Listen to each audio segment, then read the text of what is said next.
4 दिवसापूर्वी एक महाराष्ट्र शासनाने एक सर्क्युलर इश्यू केलं होतं.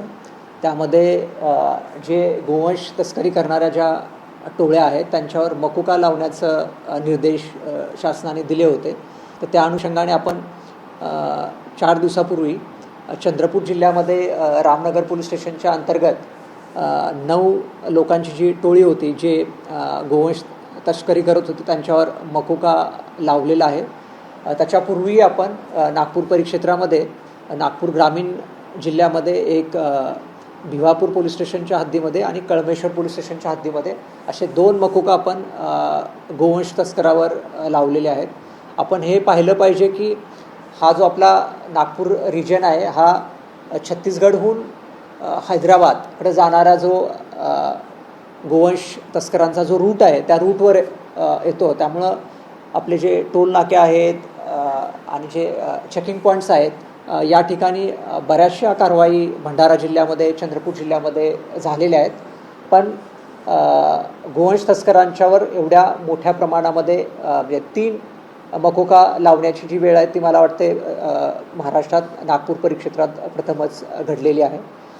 आणि टोटल 27 आरोपींच्यावरती मकोका लावण्यात आलेला आहे. सर, या प्रकरणामध्ये आरटीओ असतील किंवा गाड्या ज्या लोकांच्या असतील ट्रान्सपोर्टर असतील त्या लोकांना सुद्धा आरोपी करण्यात आला आहे. आपल्याला माहीत आहे मकोका हा ऑर्गनाइज क्राईमचा स्पेशल कायदा आहे. त्याच्यामध्ये जे डायरेक्टली आणि इनडायरेक्टली गुन्ह्यासाठी जे मदत करतात त्यांच्यावर आपल्याला कारवाई करता येते. मग ते कोणीही त्यात इन्व्हॉल्व असू दे. आणि आपल्याला माहीत आहे जर या क्राईमपासून जर प्रॉपर्टी काही परचेस केली असेल तर तीही सीज करता येते. त्यामुळे या दोन्ही इश्यूजवरही आपलं इन्व्हेस्टिगेशन चालू आहे. शस्त्राचा कारखाना जो आहे तो असं आहे की पहिल्यांदा तुम्ही मकोका लावलेला आहे. आधी जेव्हा मकोका लावतात त्यावेळी अनेक वेळा कोर्टाकडून रिफ्यूज होतात. तुम्ही यावेळी त्या दृष्टीने काय खबरदारी घेतली आहे? कारण पहिला प्रयोग असणार नाही, मकोका आपल्याला माहीत असेल की लावण्याचं म्हणजे सँक्शन पहिलं म्हणजे लावण्याचं IG रेंजकडे असतं आणि चार्जशीट पाठवण्याचं जे सँक्शन आहे ते आपल्या पोलीस महासंचालक कार्यालयामध्ये अप्पर पोलीस महासंचालक कायदा सुव्यवस्था हे करतात.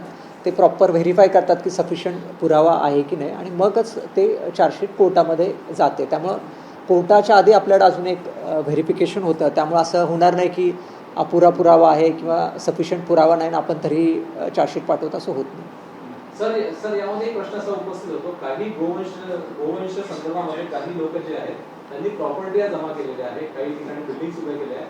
भविष्यामध्ये अशा लोकांचे प्रॉपर्टीज काही आपल्या याच्यावर आहे का रडारवरती आणि काही प्रॉपर्टीज काही तोडल्या जातील का, असा काही निर्णय घेण्याची शक्यता नाही. मी मगाशी जे आपल्याला म्हणालो की मकोकामध्येच जर क्राईम प्रोसीड्स त्याला म्हणतात, प्रोसीड्स ऑफ द क्राईम, जर ह्या क्राईममधून कुठलीही संपत्ती त्यांनी जमा केली असेल तर ती लिगली आपल्याला रूल ऑफ लॉनी आपल्याला जप्त करता येते. त्यामुळं आम्ही म्हटलं की ते इन्व्हेस्टिगेशनमध्ये हा प्रोसेस चालू आहे. शस्त्राचा कारखाना नक्षलवाद्यांचा दुरुस्त केलेला आहे. कशा प्रकारे ते प्रोडक्शन करत होते आणि जंगलात कसं कळलं पोलिसांना, ते कसं मिळतं? आपल्याला माहीत असेल की आपलं जे गडचिरोली जिल्हा अबुजमाडच्या अगदी तोंडावर आहे आणि जे पूर्वी जे एक लिबरेटेड झोन म्हणून अबुजमाड जो नारायणपूर जिल्ह्यातला एरिया आहे तो होता. तर त्या ठिकाणी काकूर जो एरिया, ज्या काकूर एरियामध्ये काल कारवाई झालेली आहे. तर मला वाटतं एक 3 वर्षापूर्वीही आपण तिथं मोठं ऑपरेशन केलं होतं. त्यावेळेस आपण शस्त्राचा कारखाना उद्ध्वस्त केला होता.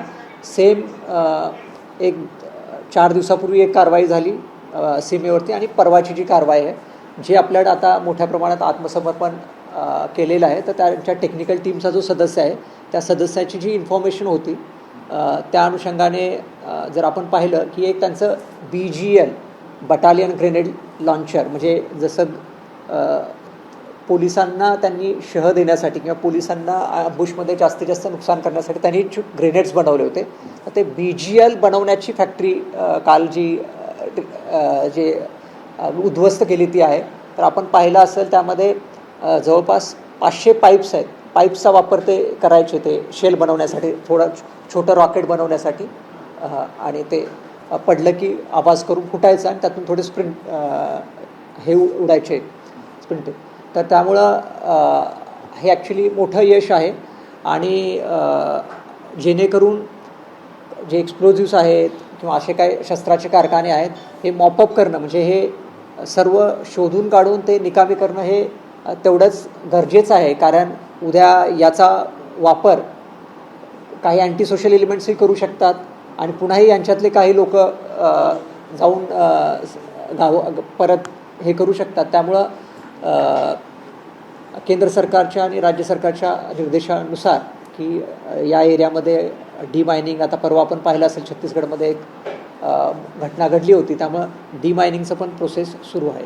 सर, ज्या पद्धतीने हे साहित्य सापडलं ते जुनं असावं की एवढ्यातच ठेवलेलं असावं, तर ज्या पद्धतीने तुम्ही आता सारख्या कारवाया होत्या, कंबरडं तर मोडलेलं आहे, पण अजूनही असं आणखी साहित्य ठेवण्याचे कारखाने असू शकतात का, काय शंका आहे? आपण हे म्हणजे खूप जुनं नाही आहे, म्हणजे काम त्यांचं चालू होतं पण सरेंडर व्हायच्या पूर्वी त्यांनी ते लपवून वगैरे ठेवलेलं आहे. तर कसं आहे की आपण माओवाद संपला असं म्हणतो, पण माओवाद हा शस्त्रांनी चालत होता. त्यामुळे ही जी शस्त्र आणि एक्सप्लोजिव्ह जोपर्यंत पूर्णपणे पोलिसांच्या सीजरमध्ये येत नाहीत तोपर्यंत आपण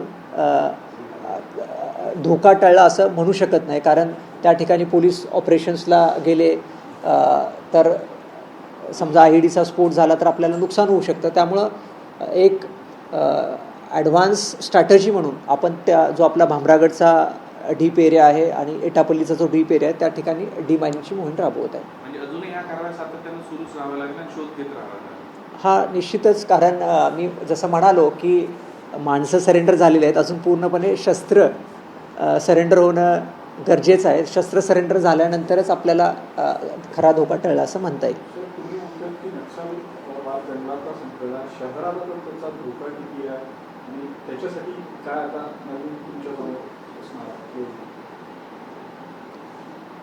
शहरी नक्षल. हां, विषय आता पुन्हा घेऊ, पुन्हा काहीतरी घटना घडली की घेऊ. हां, चालेल.